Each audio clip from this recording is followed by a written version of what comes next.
this is Dread from Epic Builds, and in today's video topic, we're going to do something different. For the longest of time now, I have gathered a lot of knowledge about Last Epoch and how to use the large variety of skills to make builds. I'm going to be doing more of an experimental video today of an idea I had.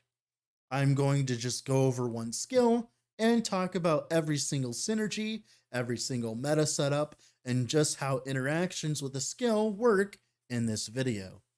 This one is going to be of Warpath, of course, as this is one of my favorite skills, and a lot of people love spin to win as well and want to be able to make their own spin to win builds. This series will be aimed towards people who want to learn about how skills function, but want to make their own builds and not have to watch 20 different build videos to grasp an understanding of a skill's mechanics. If you guys end up enjoying this, please let me know down below. Your guys' feedback is important to me, and it helps shape these videos to something you guys want. If you end up enjoying this video and want to see more like it, leave a like on the video. It's the best way to let me know that you guys want to see more. With all that being said, let's hop in game, shall we? Alright, so here we are in game with a blank character, a blank paladin. Pretty much just blank except for like the skill points. Now, we're going to be just showcasing and talking about Warpath. So base Warpath has a channel cost of 10 mana and a mana cost of 1. That means that if you are at negative mana, you cannot start Warpath and start channeling it. It does have a small little cooldown on it as well that can be affected by movement cooldown recovery speed, which is like from Valiant Charge, which doesn't really matter. It's just a nice little fact. Now, channel cost can be affected by whether it's inside the tree, by negative channel cost, by a channel cost helm, right? We have channel cost helm. Where is it? Here it is. Reduce channel costs on Sentinel base helms, right? You can reduce up to like 30%-ish or even more with a exalted roll, right? Or you can use a relic that is called, I think it's a -3 to melee attack cost on Sentinel here. Where is it? I can't remember what it's exactly called. It's the white one. Here it is. Inscribed Tablet. This will also decrease the channel cost as well, if you did not know, which is nice to know, right? Now, that's just Warpath at base, right? That's how most people start out with Warpath. Now, the first few skill points, the most important set of skill points for most Warpath builds, except for a few exceptions, is to grab 2 points into Unchained and then 1 point into Reckless Spin. So back in the day, Reckless Spin used to give you, make it so that you take increased 30% elemental damage, but now it is negative 30% elemental res. Now, that is a small price to pay to get your Warpath to 0 mana cost, right? And it saves you a lot of points. You either do it through this way, where you reduce your mana cost through Reckless Spin, or you can take 5 points into Unchained. Now, this takes a lot more points, while this takes only 3 points. This takes 3 points, while this takes 5 points to set up. Now, some Warpath trees can afford to go Unchained, some can't afford to go Unchained. Most Warpath trees go for Reckless Spin and just simply get a little bit more resistances as a Sentinel, of course, because Sentinel has a lot of resistances in general, especially Paladin, because of Holy Aura. So just getting that negative 10 channel costs for free like that is very important. Now, we're going to go through the bottom right nodes here. So, Molten Path, it's kind of shitty. You can get way more armor shred through a lot of other sources. It's not affected by Warpath's ailment effectiveness, by the way. So, Warpath, you have no mana regen while spinning. You cannot be stunned while spinning. It does not care about weapon range, so a bigger weapon doesn't matter. You could use a dagger and it'd be the same amount of range. You have less movement speed while spinning as well, 20%, which almost gets fixed by Quicksilver Wind almost, which I'll explain later. And then it hits twice at your attack rate. So for instance, right now I have 0% attack speed. This means Warpath hits 2 times per second. Now, if I had 100% increased attack speed, that would be 4 times per second. And if I had 200% increased attack speed, that would be 6 times per second. So each 100% increased melee attack speed will multiply the number 2 multiple times to equal your attack rate per second. That is very important to know for builds like Holy Flameburst and just ailment builds in general. So Warpath benefits heavily from attack speed scaling, hence why you want to go with a lot of attack speed with most Warpath builds. Now, it does have 40% less added damage effectiveness for its hit-based variant builds. That usually kills most hit-based Warpath builds. Most. There are only a few hit-based Warpath builds that actually use Warpath for damage that function well enough into endgame like corruption, right? Now, that's okay because the 40% less chance to apply ailments on hit is generally a lot less punishing than the 40% less added damage, because 40% less chance to apply ailments on hit is a lot easier to overcome than just having 40% less added flat damage, right? Because if you have, like, for instance, 100 and like 200% chance to apply an ignite on hit, right? You have 40% less chance. You'll still have like 120% chance to apply ignite on hit. So each hit still applies at least 1 stack of ignite, while versus the added damage effectiveness, your damage just goes lower, right? And it's easier to get it's easier to get ailment chance than it is to get added damage. Added damage has a hard cap because you can only get what's on your weapons, and that's it. Now, ailment chance, you can get it on your weapons, you can get it on uniques, you can get it everywhere, while added flat damage is really hard to come by in the game. So it's a lot more punishing that way. But that's fine. That's how most Warpath builds deal with it. Now, Molten Path ignores this less ailment chance, but of course, it's easier just to run Armor Shred on your weapon if you really want armor. Most of the time, you're just taking 2 points of travel. Now, we do have an offshoot here. It's called Giant Splitter. Now, the way Giant Splitter works is if you channel Warpath for a few seconds, it gains more damage per second and more area per second. And when you stop channeling, you do a gigantic AoE. Now, that may look impressive, but it does not do all that much damage. You can make it do damage, like it exists. The biggest problem is it isn't affected by a lot of the nodes on the tree, which I'll explain in a bit, but it's like okay. The biggest problem with this is because to get the maximum duration benefit, you have to wait 5 seconds. Now, when you're in monoliths and just like screwing around killing stuff, you don't want to wait 5 seconds to do that. Now, if the AoE was a circular AoE, right, instead of like a crescent, like you can see there, this wouldn't be a problem because you just pull enemies in, pull them in a circle, bam, they all die. Now, since it's in that half circle, what happens is since you're kind of like pulling them with you, you won't hit them. Now, the way that this is aimed is towards your cursor. So for instance, if I point my cursor this way, it will attack that way. If I point my cursor this way, it will attack this way. Now, the problem is most of the time when you're playing a Warpath build, you're kind of like going in a circle and you don't like, it's really hard to like aim Giant Splitter, which is one of its biggest problems. Now, it can do a lot of damage. There are builds that utilize this. Mainly, the main reason why you want to use Giant Splitter is because the echoes from Void Knight, the little echo spinny boys, they will do their own giant splitters as well, which helps with your clear and your single target damage for a Giant Splitter build, and it makes the build feel way better because you don't have to wait for that big War Slash. You can just let the little War Slashes do the work, which is, of course, a lot better. Generally, that's enough to keep Giant War Slash out of the game in terms of like viability. Some builds use Giant Splitter, but most of the time you will not see Giant Splitter. Mainly just because of that one little thing where you don't get like that circular AoE. Not having the circular AoE kind of sucks for the circular AoE build, right?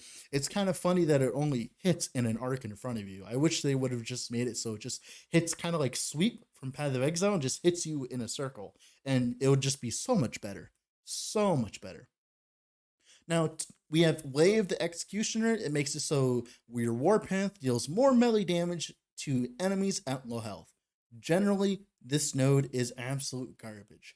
Most of the time, if you have your enemies at low health, they're gonna die anyways.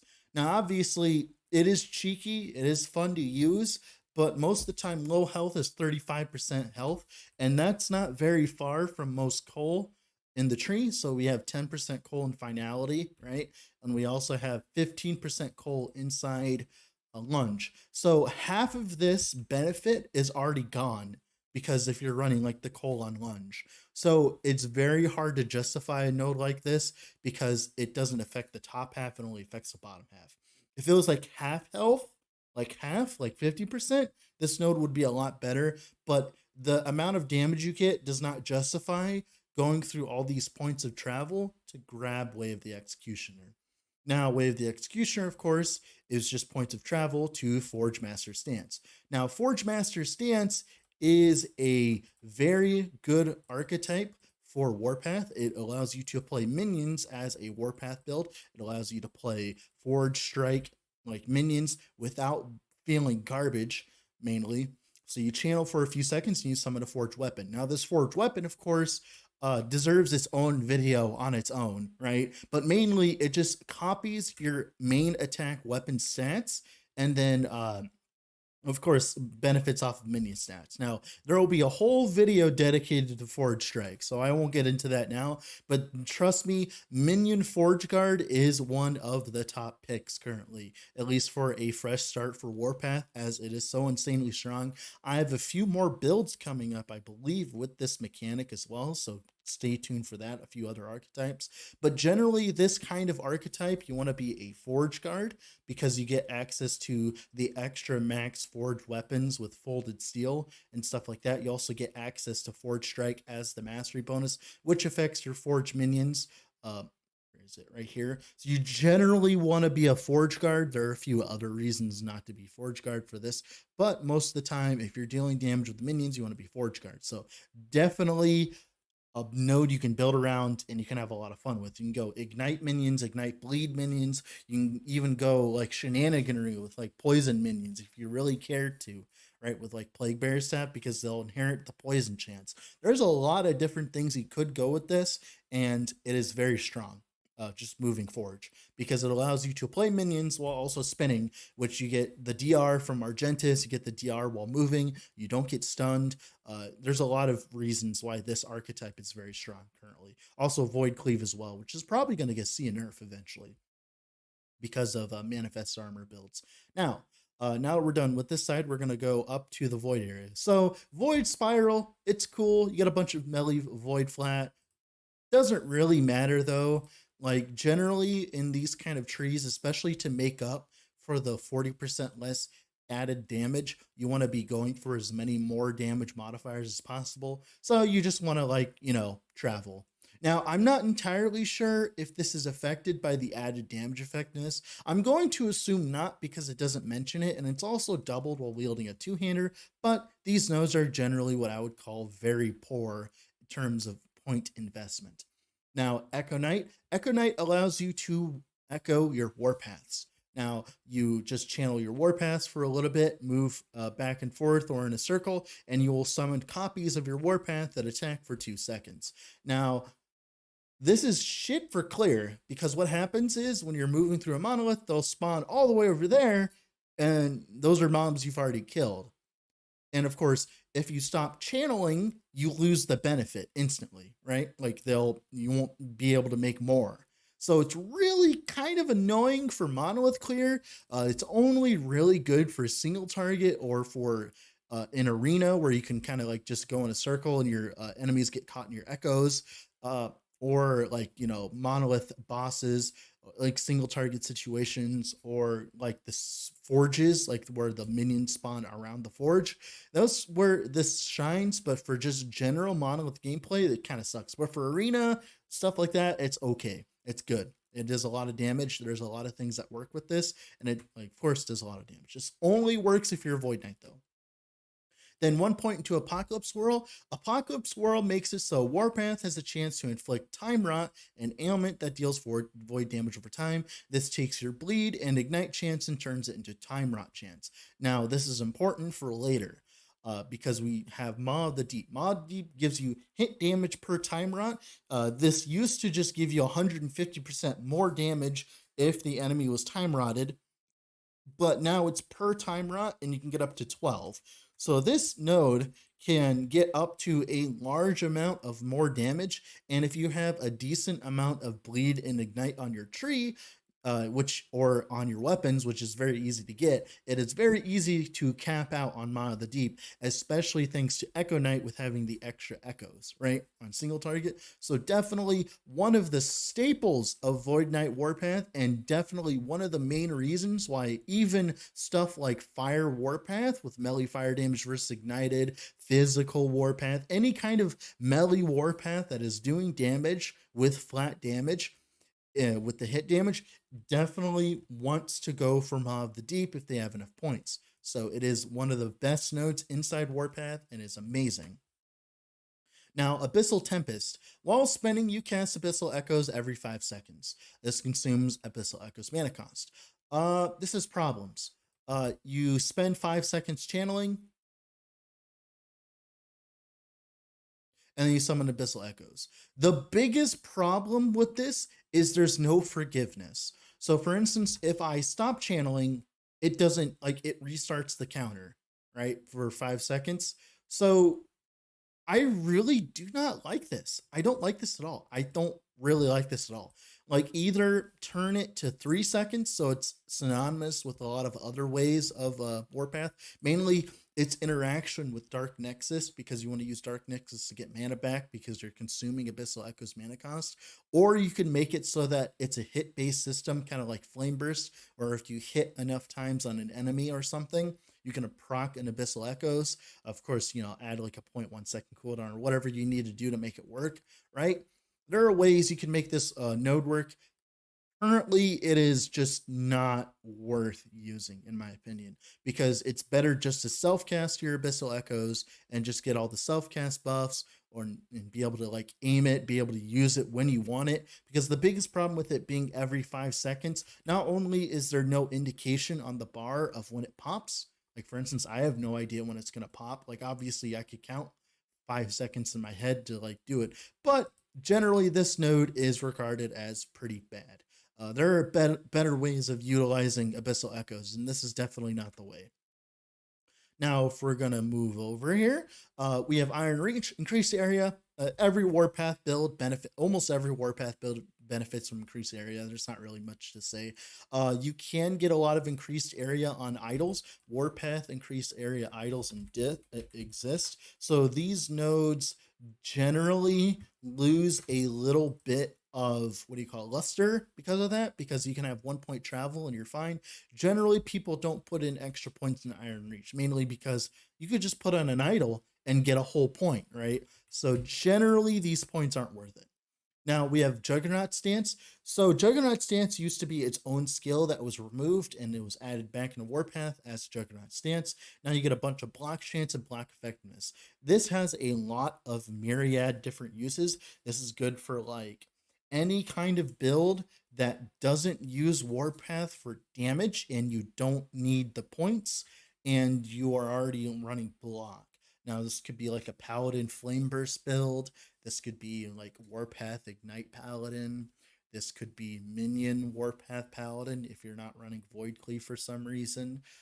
You could do this with a Dreamthorn setup, because Dreamthorn has block on. Of course, I typed it wrong, and my stash is super laggy because I have too much stuff in it. So, because it has, like, block chance on it, you could use it with this as well. So there's a few reasons to be using this.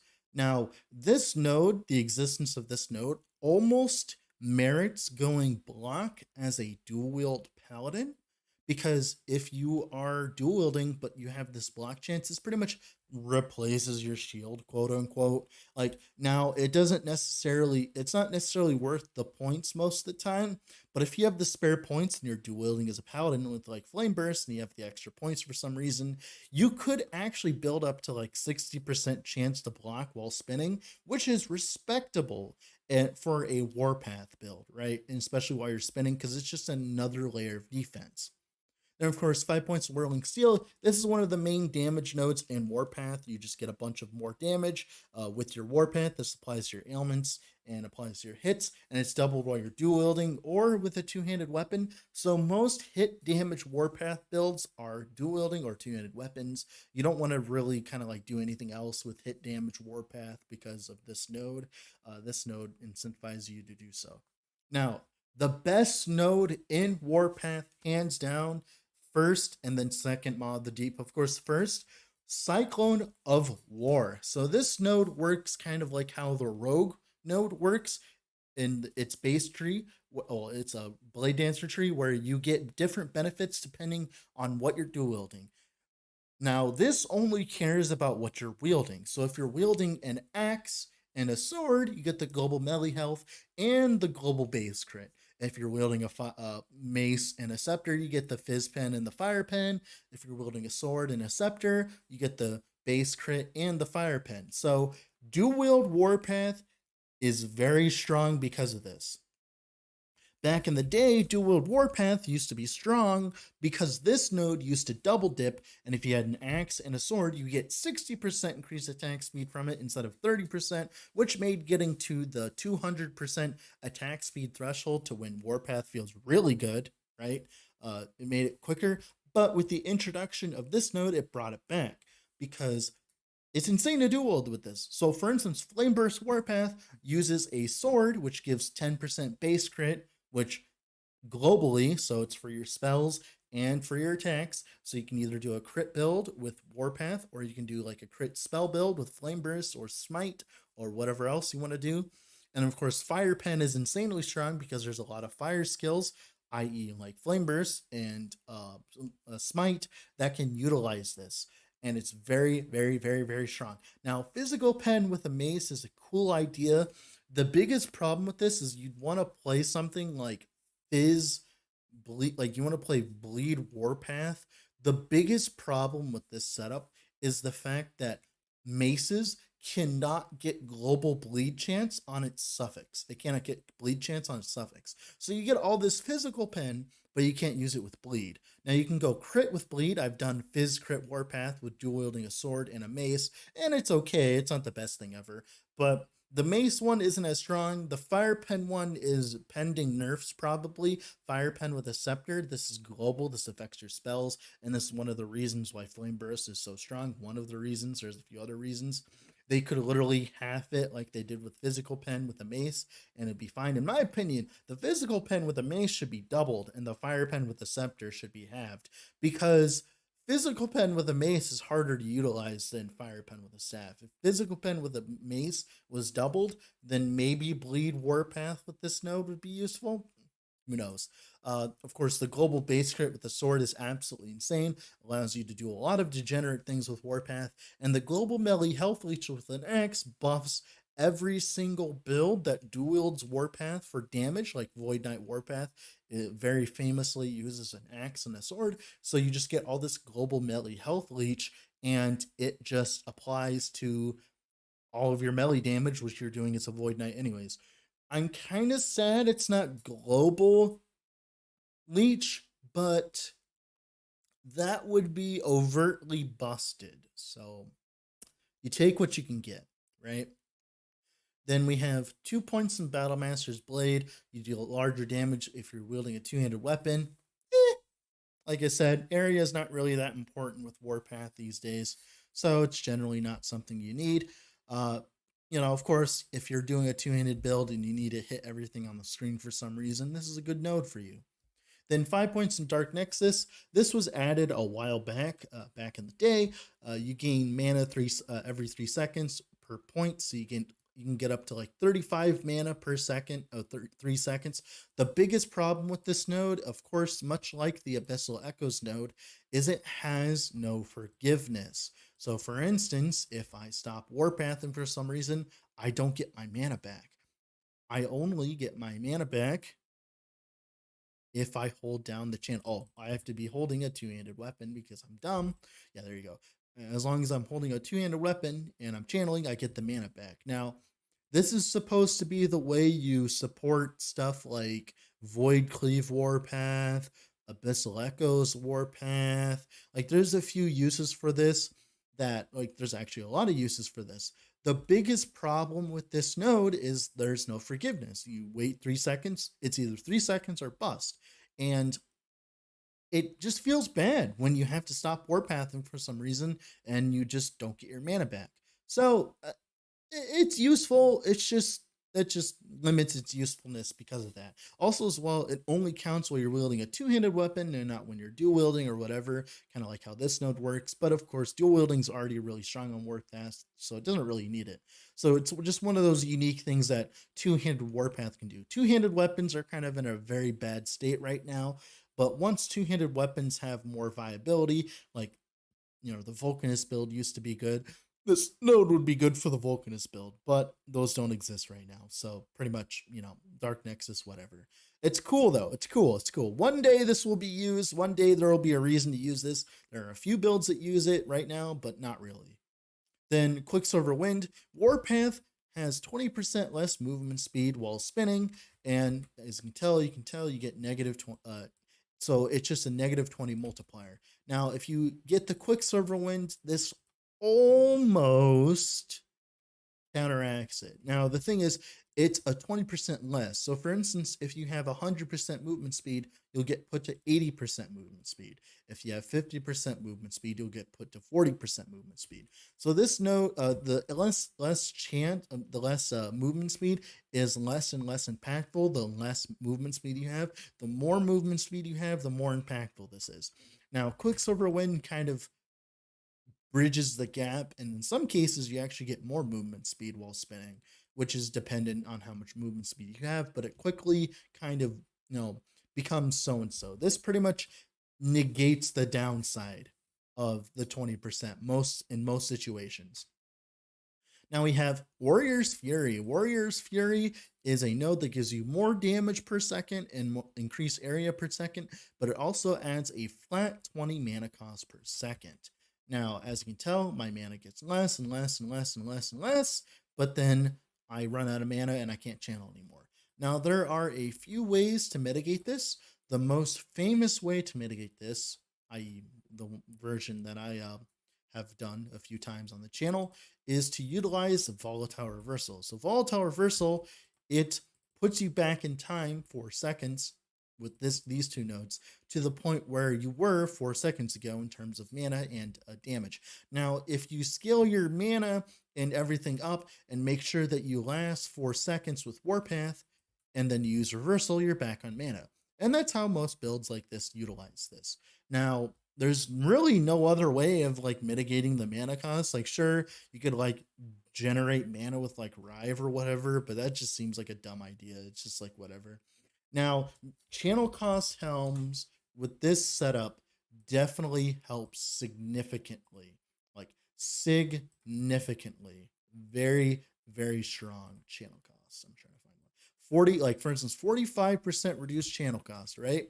Max T7 max reduced channel cost. So we start at 6, goes from 10 to 6 already. And now if we take it off and then I show you 30, 50, 70, 70, and then I think goes to 90. Now, of course, you put on the channel cost helm, right, and wait for our mana to get back one day.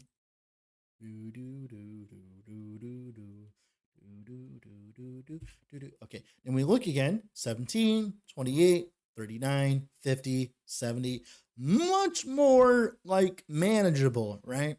And if you get a little bit more max mana, you can make it so you can just sustain your mana with Volatile Reversal. Very, very useful. Now, this is one of the main ways of doing like gigantic amounts of damage.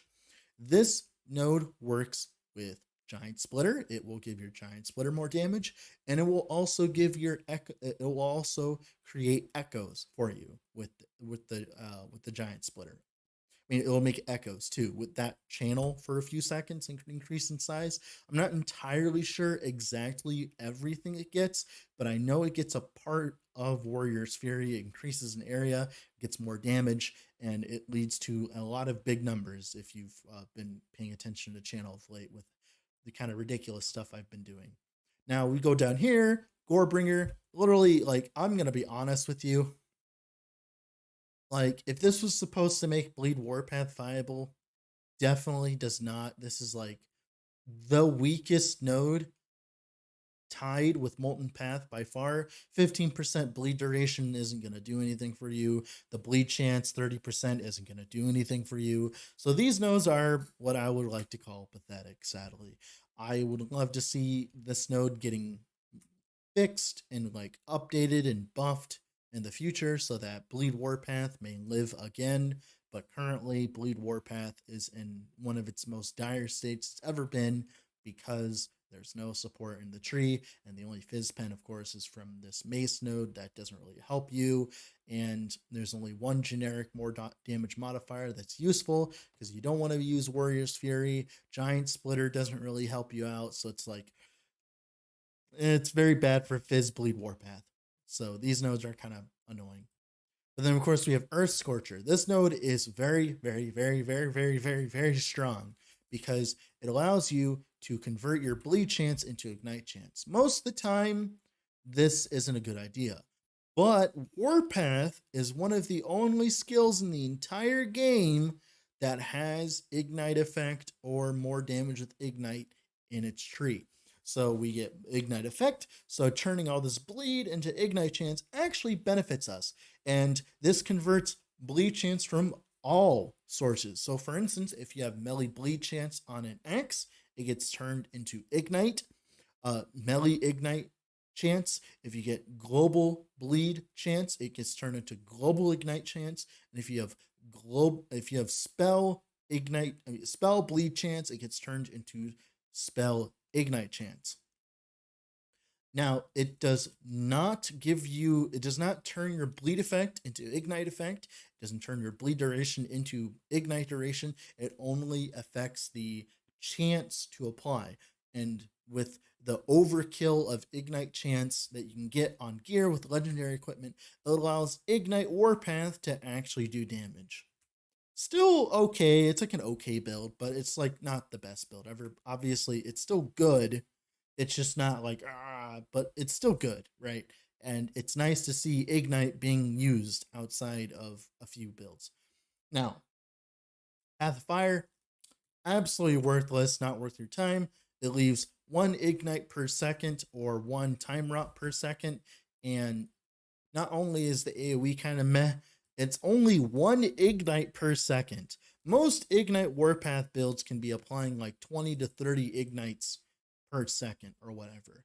So if this node took your global Ignite chance and applied it per second in enemies in the area, good, because we have technology. We've had this happen before with, what is it called? Sanguine Horde. It does exist. Like this mechanic, they've used it. It does exist, right?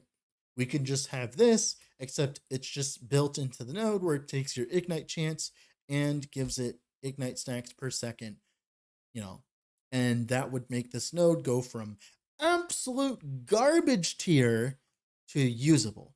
Now, the idea is you're supposed to use this node with this node to ignite enemies to get the more melee fire damage, but you can always just run ignite chance anywhere. There's like so much ignite chance, like it's so not worth wasting 1 point like that.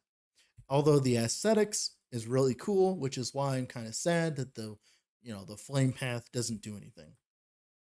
Now, Arsenal Flame, of course, makes Ignite Warpath viable, also makes melee fire damage Warpath viable. This on top of the Fire Pen with Cyclone of War makes Ignite Warpath or Fire Warpath or Fire Spell Warpath just viable and insanely strong. So this combined with Cyclone of War leads to a lot of cool possibilities. Paladin fire crit with a fire pen stat of the fire pen scepter, and of course a sword can lead to a lot of cool possibilities. Even an LP, what is it called? The LP Ivory can make this very strong as well. There's a lot of things you can do with this node, and it's really cool.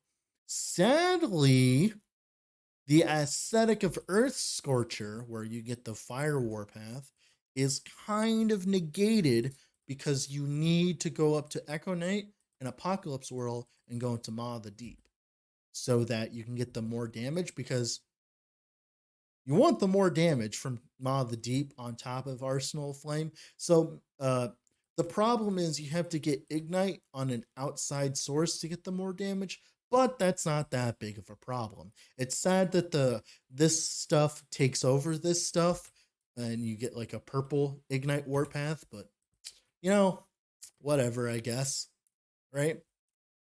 Now, Path of Heavens. While spinning, you have additional adaptive spell damage. Now, if you do not know, most skills in Last Epoch, at least most spells, they will snapshot at the beginning of their duration. So for instance, if you're utilizing Judgment Aura, you will, if you start the Judgment and then Warpath, it will not benefit from the Fire Pen, and it will not benefit from this adaptive spell damage because you did not start the damage while spinning. Now, there are some skills you can use with this, like for instance, Smite, Flameburst, and the one proc from Paladin, the Divine Bolt. You can also do it with Vulcanus's proc or any spells that you proc in Warpath, right? You have to be Warpathing when it procs. You can't just proc it and then do Warpath, right? You have to proc it during Warpath to gain the damage, and I'm going to move my head over here to explain this more. So this is not good for Judgment. This is only good for stuff like Flameburst, Smite, Divine Bolt, Vulcanus, stuff that starts when the Warpath starts, right? Like for instance, you could apply an Abyssal Echoes and then stop channeling, and it would still have the adaptive spell damage from Path of Heavens, right? Because it started while your Warpath started. Now, 5 points into Wave the Cleric, you get up to 30 healing per second, which is buffed by your healing effectiveness. This node is insane. Okay, this node is insane. Most builds can get up to 1,000% healing effectiveness, so you can get up to like 300 healing per second. Now that doesn't seem good, but you and your allies are healed, so you can like heal your allies as well. And this is on top of your Judgment AoE, which is healing you for a lot and uses all your other stuff. So in multiplayer, when you want to make like a holy heal paladin with this, you want to Judgment, heal your allies, and also use the healing inside the area as well, and it just stacks on top of everything else, and it's really strong. The biggest problem is currently in most Warpath builds, you don't have the points to spare, but if you're just playing the holy paladin archetype where you kind of just heal your allies, you have plenty of points. So this node is insane then. This node will see use in multiplayer when it eventually comes around. Right now, it's kind of mediocre because it takes 5 points and it's really hard to get to. One thing I would like to see is Warpath to get an attunement scaling modifier by adding this node, and you get healing effectiveness per attunement. That would be very nice. But other than that, it's like whatever. Or healing per attunement or something like that. Or healing per strength. Healing per strength would be nice too. Like just one extra healing per strength. And you get up to like 100 healing, and then you can get like healing effectiveness, yada, yada, yada. That would be very cool. Like add a node, make it save more channel costs, like whatever you need to do to make it work. That'd be very cool. Or have it have increased channel costs per point of strength, but then of course gives you another flat healing. There's a lot of things you could do with this node. I really wish that they would add. This is a very cool node, and I can't wait to utilize it when multiplayer comes. Then Winds of Justice. While spinning, you have a chance to cast Smite each second on nearby enemies. Now, Smite, if you don't know, has a lot of buffs. There's a few things you can use Smite for. You can use Smite for health regen on heal, mana regen on heal, which doesn't matter because you're warpathing and not, regenning mana. Smite healing, that's very strong. You can ignite stuff with your warpath while you're doing like the stupid void stuff, right? You can get increased attack speed, which is one of the main uses of this node. There's a lot of things you could do with it. You could also cleanse as well. Now, this node is fine. It's really good for getting single target damage on a spell Warpath build with like Flame Burst, etc. But outside of that, it doesn't really see much use outside of that. But that's good enough in most situations. Yeah, I really like this node. This is a cool node. I don't like how it takes 4 points to get there, but it's like whatever. In smite consuming mana cost, that annoys you a little bit because you have to get like minus mana costs on your stuff while you're trying to like play Warpath, and it has its problems, but like it's fine. And I think that's pretty much it for Warpath. Warpath is definitely one of the stronger skills currently in Sentinel's lineup, especially because of how strong Volatile Reversal is. This will probably change in the future because EHG hates fun and hates the fun that I get to have, so Warpath will probably get nerfed into the ground multiple times, even though it doesn't deserve it. Sorry for being so jaded, but that's probably what's going to happen. But yeah, with all that being said, thank you all for watching this long. Have a wonderful rest, stay wherever you're at, and